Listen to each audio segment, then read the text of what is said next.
Hey guys, do your sets still stink? Do people still avoid playing with you because you're such a bad setter?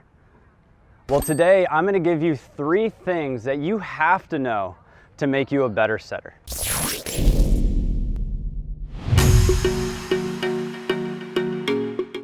Hey guys, welcome back to the Better at Beach YouTube channel. Today I'm going to be talking about 3 things that you must know in order to be a good setter. The first thing that we're going to be talking about actually doesn't have that much to do with setting. It has more to do with passing.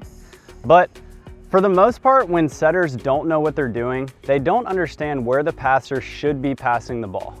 So this is going to be an important piece if you play with passers that don't know where they should be passing, or if you're a setter that doesn't realize that a passer is trying to put the ball in the same spot. We always know that in beach volleyball, it's 2-on-2.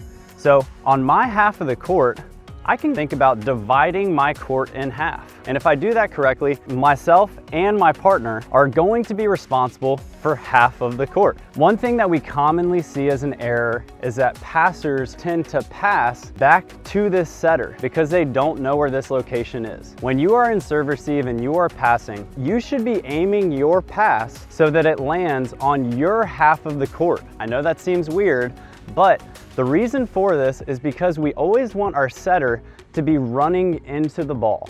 And if we try to pass the ball onto their half of the court, then they might be overrunning their set. So now that we understand where this passer should be passing the ball on their own half of the court, it now allows our setters to start thinking about where they should be releasing to go make their set. We just need to figure out when should the setter start to go towards that zone. More than likely, if I'm the setter on the court and I'm looking at my passer, which is on the opposite side of the court as me, once I realize that this serve is not coming to me, I can stand up out of my passing position and take a few steps forward towards that zone in the middle of the court that they are now aiming for. The reason it's important for me to stand up and start moving in that direction is because I'm always going to be using my steps to get me going in the same direction that I plan on setting. A lot of the times we see setters beating that ball to the spot, which means that they are waiting for that ball, but I want to make sure that I'm staying back long enough so that I can meet that set at the zone rather than waiting there for it. For the second part, we're going to be talking about squaring up and finishing with your net leg forward.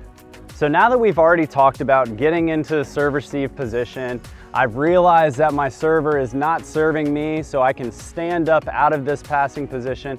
I can see my passer pass. Now I'm going to make sure that I'm using my steps so that I can finish facing where I plan on setting the ball. So right now the camera is right where I plan on setting my ball. So if you notice, I'm not facing where my partner passed and trying to set this way. I'm not facing the other side of the net and trying to set this way. I am literally facing where I plan on setting this ball. This is important because if I am square to where I plan on finishing this set, then my attacker can now read my body and realize where my set is going to travel to. Once I've figured out how to stay square, then it's important to finish with your net leg forward. If you are a left side player, you should be finishing with your left foot forward. And if you're a right side player, you should be finishing with your right side forward. The reason that that's important is because it's going to allow us to keep our momentum going towards our target rather than away from the court. The last thing that I want you guys to focus on is your finish. Now that you've gone through, you realize where your passer is going to be passing the ball, you've realized how you're going to find a way to be square to your target with your net foot forward. Now we need to show off the finish of our set. A lot of the times when we see setters set, they play peekaboo with this set, or they set the ball and then they run away. So I want you guys to make sure that you are holding your finish for at least 2 seconds before you drop down to cover or release back to play defense. So once you are going towards the net, you've found your net foot forward. Whether or not you are using your platform or your handset, you are going to finish your set by holding it pointing at the attacker's contact point.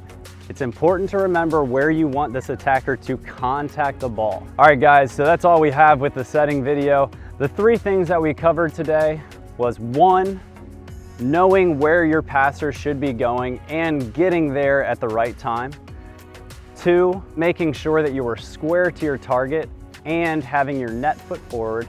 And 3 is exaggerating the hold of your finish towards the attacker's contact point. What I would love for you guys to do is in the comments below, let me know which one you think that you have the most problems with and why. As always, thank you guys so much. If you are interested in diving deeper into anything that will get you better at beach volleyball, please head over to our website, betteratbeach.com. We have courses, we have camps, we have blogs, we have free online resources that I guarantee you will get you better at beach.